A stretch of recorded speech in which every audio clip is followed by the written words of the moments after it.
राष्ट्र सर्वप्रथम, राष्ट्र सर्वप्रथम, राष्ट्र सर्वप्रथम, राष्ट्र सर्वप्रथम। राष्ट्र सर्वप्रथम की बात कार्यक्रम में आप सभी राष्ट्रवासियों का हार्दिक स्वागत है। मुख्यमंत्री सी जोसेफ विजय ने अपनी कैबिनेट का बड़ा विस्तार करते हुए मंत्रिपरिषद में 23 नए विधायकों को शामिल किया है। तमिलनाडु में मंत्रियों के शपथ ग्रहण समारोह में राष्ट्रगान के बाद तमिल थाई वाजथू बजाए जाने से राजनीतिक विवाद खड़ा हो गया है। दिल्ली एनसीआर में वाणिज्यिक वाहन संघों ने दिल्ली सरकार द्वारा वाणिज्यिक वाहनों पर पर्यावरण क्षतिपूर्ति उपकर बढ़ाने के फैसले के विरोध में 3 दिवसीय हड़ताल शुरू कर दी। कलकत्ता उच्च न्यायालय ने टीएमसी सांसद अभिषेक बनर्जी को अमित शाह के खिलाफ टिप्पणी मामले में बड़ी राहत देते हुए 31 जुलाई तक किसी भी दंडात्मक कार्रवाई पर रोक लगा दी। केरल विधानसभा में पहली बार 3 सीटें जीतने वाली भाजपा स्पीकर पद के चुनाव में अपना उम्मीदवार उतारेगी। कांग्रेस ने पीएम मोदी की आर्थिक नीतियों की आलोचना करते हुए कहा कि उन्हें अर्थव्यवस्था पर नए ज्ञान की आवश्यकता है। केंद्रीय मंत्री गिरिराज सिंह ने प्रधानमंत्री मोदी पर निशाना साधते हुए कांग्रेस नेता राहुल गांधी की टिप्पणियों पर तीखी प्रतिक्रिया व्यक्त की। उत्तर प्रदेश में भीषण गर्मी के बीच मुख्यमंत्री योगी आदित्यनाथ ने अधिकारियों को सख्त निर्देश जारी कर राहत एवं बचाव कार्यों के संबंध में सतर्क रहने को कहा। राहुल गांधी ने पूर्व प्रधानमंत्री राजीव गांधी की पुण्यतिथि पर बचपन की तस्वीर के साथ एक भावुक पोस्ट साझा करते हुए उनके सपने को पूरा करने का संकल्प लिया। दिल्ली की मुख्यमंत्री रेखा गुप्ता ने घोषणा की है कि राजधानी में 15 जून से नए राशन कार्ड के लिए ऑनलाइन आवेदन प्रक्रिया शुरू होगी। प्रेस वार्ता में मुख्यमंत्री ने बताया कि पीएम मोदी के अंत्योदय विजन के तहत राशन व्यवस्था की ऑडिट कराई गई, जिसमें लाखों अपात्र लाभार्थी सामने आए। करीब 7,72,000 राशन कार्ड रद्द कर दिए गए हैं। मुख्यमंत्री ने कहा कि इससे बनी नई जगह अब दिल्ली वासियों के लिए सुनहरा अवसर है। साथ ही नए राशन कार्ड के लिए सालाना आय सीमा बढ़ाकर 2.5 लाख रुपए करने की तैयारी है। वर्तमान की सरकार भारतीय जनता पार्टी की नरेंद्र मोदी जी के नेतृत्व वाली सरकार ने जो विजन आदरणीय प्रधानमंत्री जी का है अंत्योदय, उसी पथ पे चलते हुए आते ही सबसे पहले जो काम किया वो ये काम किया कि इन सारी राशन की व्यवस्थाओं की पूरी तरीके से व्यापक ऑडिट किया। और उस ऑडिट करने में हमने जो पाया कि लगभग 1,44,000 लोग ऐसे थे जो कि इनकम क्राइटेरिया के ऊपर थे और 35,800 लोग ऐसे थे जो कि राशन उन्होंने 1 साल से लिया ही नहीं था, यानी कि उनको राशन की जरूरत ही नहीं थी, वो राशन लेते ही नहीं थे, पर उनके नाम के राशन कार्ड लगातार चलते जा रहे थे। उसी तरीके से 29,580 केसेस ऐसे थे जिनकी डेथ हुई थी और उनका भी नाम राशन में चढ़ा हुआ था। और ऐसे ही 23,394 बेनिफिशियरीज ऐसे थे जो कि डुप्लीकेट थे। अलग अलग जगहों से 2 जगह से वो लोग राशन ले रहे थे। इन सबको जब हमने हटाया तो हमारे पास में ऐसी अपात्र और फर्जी लाभार्थियों की पूरी एक सूची बनी जिसकी संख्या है 7,71,384। और ये अपात्र लाभार्थी हटने से जो वैकेंसी क्रिएट हुई है वो अब दिल्ली के लोगों के लिए स्वर्णिम अवसर है जब नए राशन कार्ड बनाए जा सकते हैं। और ये 7,72,000 के लगभग ये जो बेनिफिशियरी और बन सकते हैं। तो ये राशन कार्ड नए बनाने का काम हमने शुरू किया है। 15 तारीख से डिजिटल ई पोर्टल के माध्यम से हम नए राशन कार्ड के आवेदन ले रहे हैं और पूरी तरीके से पारदर्शी और डिजिटल व्यवस्थाएं हमने शुरू की है। मैं जरूर इस बात का जिक्र करना चाहूंगी कि हमने पूरी की पूरी इस राशन व्यवस्था को ही डिजिटलाइज किया है। वो चाहे राशन कार्ड, राशन दुकान में जो कांटे हैं उसे हमने जो ई वेइंग मशीन्स में कन्वर्ट किया है, ई बायोमेट्रिक मशीन में कन्वर्ट किया है, जो कि पूरी तरीके से अटैच है राशन कार्ड के साथ में। जब तक बायोमेट्रिक उस बेनिफिशियरी का वहां पे अंगूठा नहीं लगेगा और उसको पूरी मात्रा में जितना उसको राशन मिलना चाहिए, 100 ग्राम भी कम नहीं, इतना राशन नहीं मिलेगा, तब तक उसके राशन कार्ड जो उससे अटैच है उस पे राशन दिया कि नहीं दिया वो क्लियर तब तक नहीं लिखा जाएगा जब तक क्वांटिटी पूरी ना हो और बेनिफिशियरी जो है ओरिजिनल ना हो। तो ये पूरा का पूरा सिस्टम दिल्ली में लागू हो चुका है। लगातार हमारी जो मशीनें हैं, ई विंग मशीन्स, वहां पे बदली जा रही है। पूरे हर दुकानदार को ये बता दिया गया है। दूसरा, जो हमने दिल्ली फूड सिक्योरिटी रूल्स 2026 के नियम जो कि 2013 से लागू हो जाने चाहिए थे, केंद्र ने सभी राज्यों को दे दिए थे पर दिल्ली में लागू नहीं हुए थे, उसी के कारण से ये ई मेजरमेंट नहीं हो पा रहा था, उसी के कारण से बायोमेट्रिक नहीं हो पा रहा था, लोगों को ये सुविधाएं नहीं मिल रही थी। परंतु हमने केंद्र सरकार की सभी गाइडलाइन को लागू कर दिया है। हमने फूड सिक्योरिटी रूल जो दिल्ली के हैं 2026 के, वो लेकर के नेशनल फूड सिक्योरिटी एक्ट 2013 को पूरी तरीके से दिल्ली में लागू कर दिया है। सारी की सारी प्रक्रियाएं हमारी ऑनलाइन होगी और कोई भी व्यक्ति अपने घर के नजदीक का जो भी सुविधा केंद्र है वहां जाके ऑनलाइन अप्लाई करके अपने राशन कार्ड के लिए अप्लाई कर सकता है। और मैं ये जरूर बताना चाहूंगी कि इस 13 साल में लगभग 3,72,542 एप्लीकेशंस ऑलरेडी सरकार के पोर्टल पे पड़ी थी, जिसको पिछली सरकारों ने नहीं बनाया। और जो पहले क्या होता था कि इनकम जो आपका सर्टिफिकेट होता था वो सेल्फ डिक्लेरेशन था। तो अब हमने कुछ चीजें जो अनिवार्य की हैं, जो रिक्वायरमेंट हैं, वो सारी जो दस्तावेज बहुत ही आसान है। आधार कार्ड, निवास प्रमाण पत्र, उसकी पारिवारिक पूरी आय का प्रमाण पत्र और सदस्यों का विवरण, केवल ये 4 चीजें उसको देनी है। उसका राशन कार्ड वो अप्लाई कर सकता है, उसको कहीं से कहीं तक कोई दिक्कत नहीं है। भारत सरकार ने नई दिल्ली स्थित राष्ट्रीय मीडिया केंद्र में पश्चिम एशिया के हालिया घटनाक्रमों पर संवाददाता सम्मेलन आयोजित किया। इस दौरान वरिष्ठ अधिकारियों ने ऊर्जा आपूर्ति से जुड़ी ताजा जानकारी साझा की। अधिकारियों ने बताया कि क्षेत्रीय परिस्थितियों के कारण एलपीजी आपूर्ति प्रभावित हुई है, लेकिन सरकार लगातार प्रयास कर रही है कि आम जनता को कम से कम परेशानी का सामना करना पड़े। जैसा कि आप जानते हैं कि वेस्ट एशिया क्राइसिस को स्टार्ट हुए 81 दिन से अधिक हो चुके हैं और हमारे इंपोर्ट्स उससे अफेक्ट हुए हैं, परंतु भारत सरकार ने सभी संभव स्टेप्स लिए हैं ताकि जो आम जनता है उसको कम से कम परेशानी का सामना करना पड़े। इसके चलते मैं दोबारा से ये बात कहना चाहूँगी कि हमारे पास सफिशिएंट सप्लाईज हैं, क्रूड हो, नेचुरल गैस हो, पेट्रोल हो या डीजल हो। हमारी रिफाइनरीज ऑप्टिमम कैपेसिटी पर ऑपरेट कर रही हैं ताकि जो देश की डिमांड है उसको मीट किया जा सके। इसके अलावा रिफाइनरीज में एलपीजी प्रोडक्शन को रैंप अप किया गया है और लगभग 46 से 47 हज़ार टन एलपीजी देश की रिफाइनरीज में बनाई जा रही है। किसी भी कुछ पेट्रोल पंप पर और कुछ एरियाज में ये देखा जा रहा है कि जो बाइंग है वो इंक्रीज हुई है और काफ़ी ज़्यादा ग्रोथ भी देखी जा रही है। मंत्रालय में भी इसे एनालाइज किया है और ये पाया है कि कुछ इंक्रीज तो एग्रीकल्चर सीजन के चलते है। इसके अलावा कुछ इंक्रीज इसलिए भी है क्योंकि बल्क जो हमारा डीजल था, जो बल्क सप्लाईज थी वो रिटेल पर शिफ्ट हो रही हैं। इसके अलावा प्राइस डिफरेंस है, जो सरकारी तेल कंपनियां हैं वो जिस भाव पर पेट्रोल और डीजल बेच रही हैं उसके मुकाबले जो प्राइवेट कंपनीज हैं वहाँ पर दाम कुछ अधिक है। इसके चलते भी ये डिमांड जो है वो सरकारी कंपनियों पर शिफ्ट हो रही है, परंतु इसके बावजूद भी हमारे पास सफिशिएंट सप्लाईज हैं और डिमांड के हिसाब से तुरंत के तुरंत एक्शन लिया जा रहा है और हर पेट्रोल पंप पर सप्लाई को सुनिश्चित करने का हर प्रयास किया जा रहा है।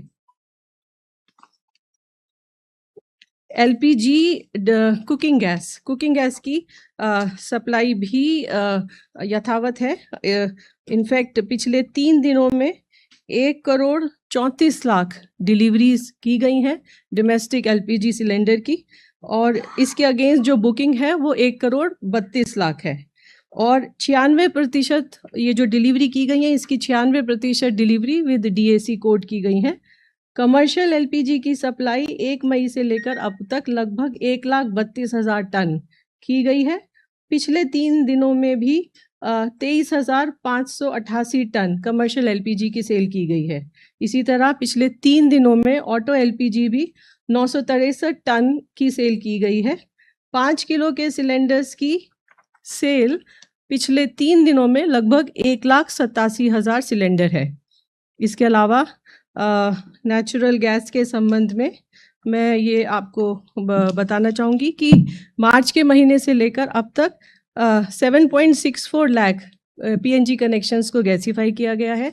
2.81 लाख कनेक्शंस के लिए इंफ्रास्ट्रक्चर क्रिएट है और 7.99 लाख कस्टमर्स नए रजिस्टर हुए हैं। C3 C4 मॉलिक्यूल्स की सेल भी रिफाइनरीज से की जा रही है और 1 मई से लेकर अब तक 10,600 टन प्रोपिलीन और ब्यूटाइलीन की सेल हुई है और 3,940 टन ब्यूटाइल एक्रिलेट की भी सेल की गई है। एनफोर्समेंट एक्शन राज्य सरकारों के द्वारा और ऑयल मार्केटिंग कंपनीज के द्वारा जारी है। बिहार के मुख्यमंत्री ने पटना स्थित सरदार पटेल भवन ऑडिटोरियम बिहार पुलिस मुख्यालय में आयोजित कार्यक्रम में दिवंगत पुलिस कर्मियों के आश्रितों को लगभग 37 करोड़ रुपए की बीमा सहायता राशि के चेक वितरित किए। इस दौरान मुख्यमंत्री ने बताया कि कर्तव्य के दौरान दिवंगत हुए 61 पुलिस कर्मियों के परिवारों और आश्रितों को यह आर्थिक सहायता प्रदान की गई है। मुख्यमंत्री ने कहा कि यह सहायता बैंक ऑफ बड़ौदा और बिहार पुलिस के बीच हुए सैलरी पैकेज एग्रीमेंट के तहत दी गई है। ये अत्यंत ही दुख का विषय है कि हमारे बीच हमारे पुलिसकर्मी नहीं रहे। उनमें से 61 परिवार को यहाँ पर एक छोटी सी राशि, क्योंकि कोई व्यक्ति यदि छोड़कर चला जाए तो उससे या उसके सामने धन कोई उपयोग नहीं होता है, लेकिन आगे के जीवन को जीने के लिए और जो हमारे पुलिसकर्मी जिनके किसी न किसी कारण से मृत्यु हो गई, वो भी चाहते थे कि उनका परिवार आगे बढ़े, उनके जीवन में समृद्धि आए, उनका परिवार पढ़ लिख कर आगे बढ़ने का काम करे। उनके परिवार के लिए एक सहयोग के तौर पर ये राशि उपलब्ध कराई जा रही है और मैं धन्यवाद भी देना चाहता हूं बैंक ऑफ बड़ौदा को कि अच्छा पैकेज लाकर आपने सभी को उपलब्ध कराया है और आपके बाद मैंने कई बैंकों को इससे जोड़ा भी।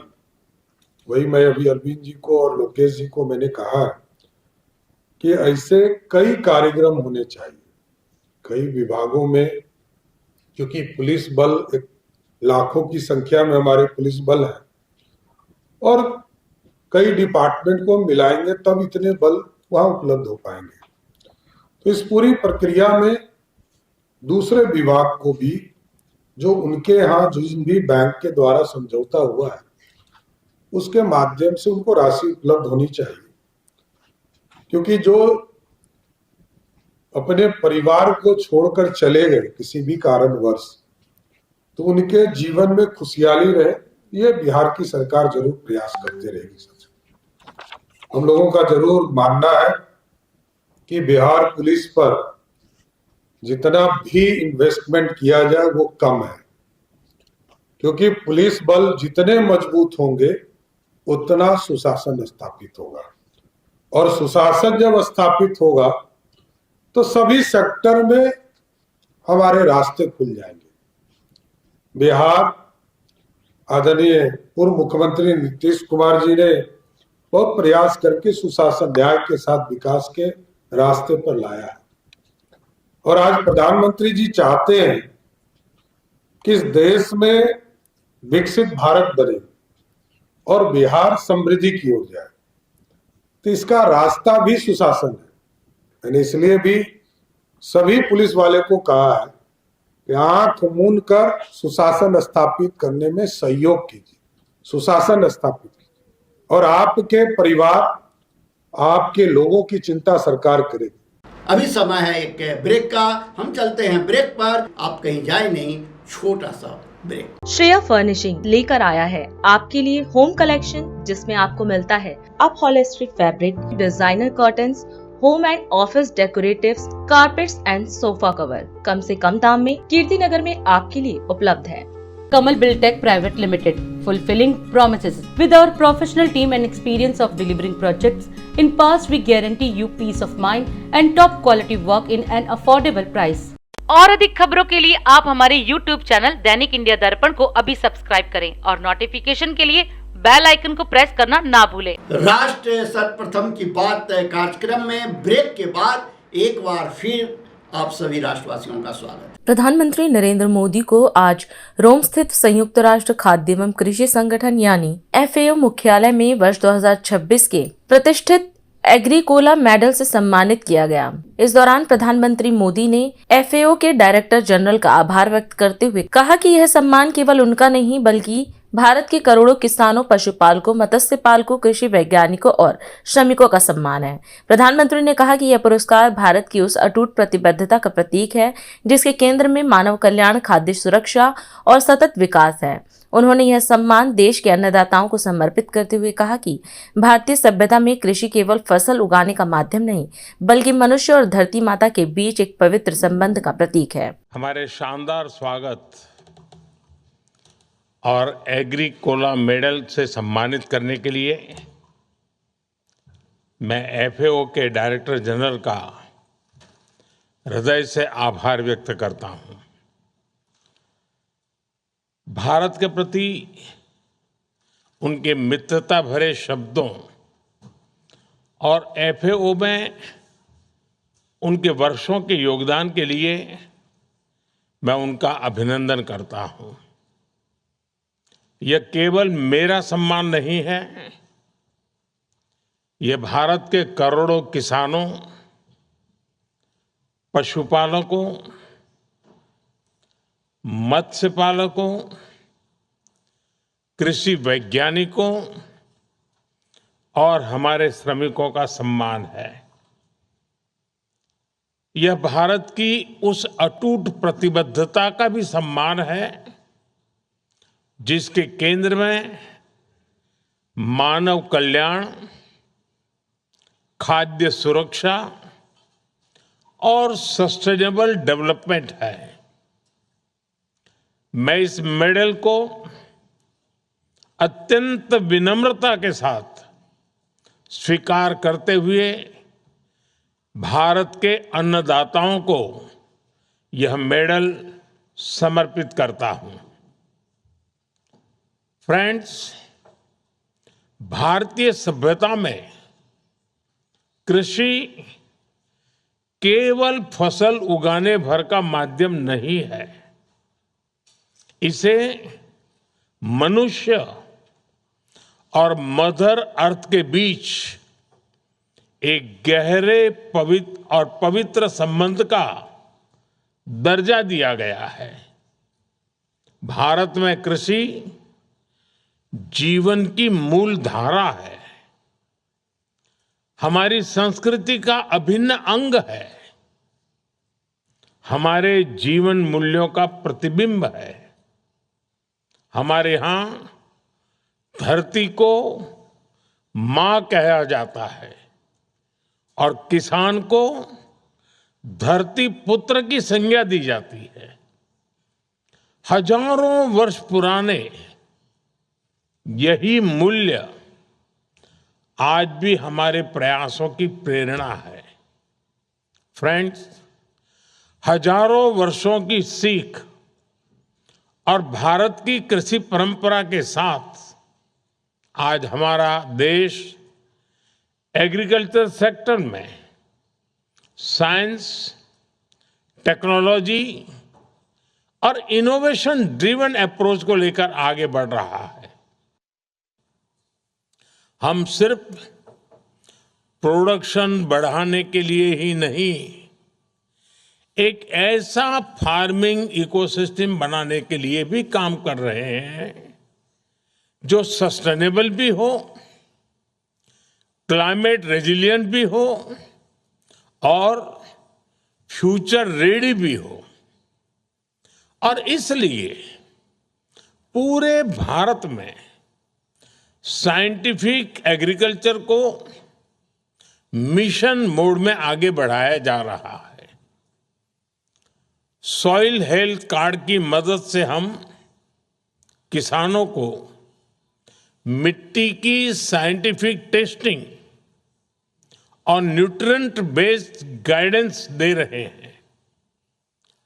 पर ड्रॉप मोर क्रॉप जैसे अभियान माइक्रो इरिगेशन और प्रिसीजन फार्मिंग को बढ़ावा दे रहे हैं ताकि किसानों को कम पानी में ज्यादा फसल मिल सके।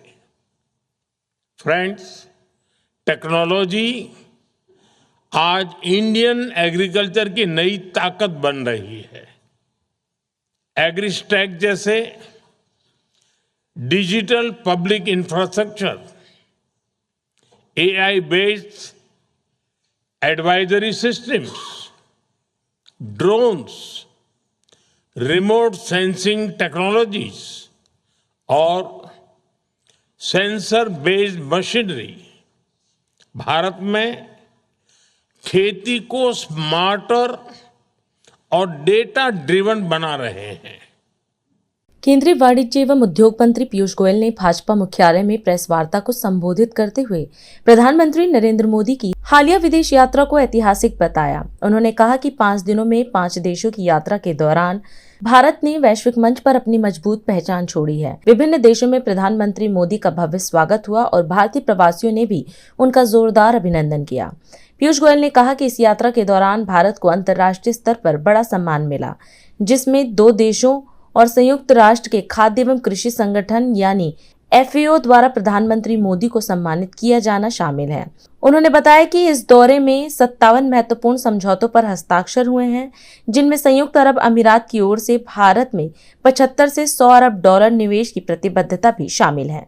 एक प्रकार से 5 देश, 5 दिन, लेकिन एक स्पष्ट संदेश, भारत विश्व पटल पर बड़ी मजबूती के साथ आज खड़ा है। विश्व भारत को सम्मान और विश्वास के साथ देखता है। माननीय प्रधानमंत्री नरेंद्र मोदी जी के नेतृत्व को भारत ने तो स्वीकार किया ही है, आज पूरा विश्व प्रधानमंत्री जी के नेतृत्व को आदर सम्मान के साथ, विश्वास के साथ, बड़ी उम्मीदों के साथ देखता है, सम्मान करता है। मित्रों, ये सिर्फ एक अंतर्राष्ट्रीय यात्रा डिप्लोमेटिक पॉलिटिकल स्टेज पर नहीं थी, इसने बड़े परिणाम भारत के भविष्य के लिए उत्पन्न करे। 57 आउटकम, एक प्रकार से भारत की आगे की विकास की रणनीति हो, भारत के आर्थिक यात्रा हो, भारत के आगे आने वाले दिनों में क्षमताएं बढ़ाने की बात हो, आत्मनिर्भरता मजबूत करना हो, जनजीवन में लोगों को सुविधाजनक वस्तुएं उपलब्ध हो, हर प्रकार से इस यात्रा में कुछ न कुछ लाभ भारत के हर वर्ग के लिए लेकर माननीय प्रधानमंत्री जी आए हैं। आपको जानकारी होगी कि 50 से अधिक बड़ी बड़ी कंपनियों के, अंतर्राष्ट्रीय लेवल की फॉर्च्यून 500 कंपनियों के जो CEOs हैं, जो चलाते हैं उनके साथ बातचीत हुई, उनके साथ आगे भारत में निवेश, व्यापार और संबंधों बढ़ाने की चर्चाएं हुई। अगर हम सिर्फ ये जिन CEOs के साथ माननीय प्रधानमंत्री जी ने बातचीत की, सिर्फ उन्हीं का अगर वैल्यू देखें तो वो $3 ट्रिलियन से ज्यादा इनकी वैल्यू बनती है। यानी भारत की GDP के लेवल के CEOs मिल के सब उनके साथ चर्चाएं हुई है आगे की भारत की विकास यात्रा में जुड़ने के लिए। अगर हम स्पष्ट आउटकम्स को देखें तो जैसे यूएई ने 75 से 100 बिलियन डॉलर की निवेश की कमिटमेंट की, इस एक यात्रा में 45,000 करोड़ लगभग 5 बिलियन डॉलर के कमिटमेंट्स को पूर्णतः अप्रूव किया गया और वो भारत में आने के लिए तैयार हो गए। इस विजिट के दौरान जीवन के हर पहलू को छूने वाले विषयों के ऊपर काम हुआ, जैसे कि आर्टिफिशियल इंटेलिजेंस और सेमीकंडक्टर मिशन जिसमें भारत तेजी से आगे बढ़ रहा है, हमारी ऊर्जा सुरक्षा, एनर्जी सिक्योरिटी, हमारी डिफेंस रिक्वायरमेंट्स, डिफेंस पार्टनरशिप्स, निवेश, अंतर्राष्ट्रीय व्यापार, निर्यात को और प्रोत्साहन देना,